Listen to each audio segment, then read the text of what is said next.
তারা সংবিধানকে ঊর্ধ্বে তুলে রেখেছেন।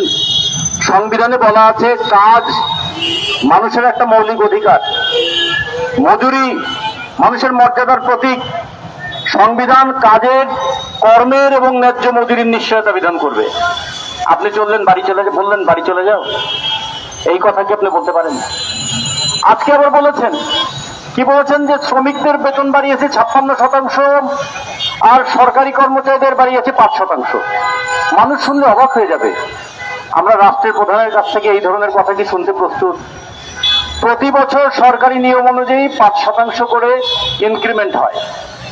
এবছর করোনা পরবর্তী সময় এবং অর্থনৈতিক কারণে সরকারি কর্মচারীদের আরো 5% প্রণোদনা দেওয়া হয়েছে। তার মানে 5% ইনক্রিমেন্ট, তার সঙ্গে 5% প্রণোদনা দেওয়া হয়েছে। গার্মেন্ট শ্রমিকদের বলা হলো যে মজুরি বাড়ানো হয়েছে 56%। 2018 সাল থেকে 2023 সাল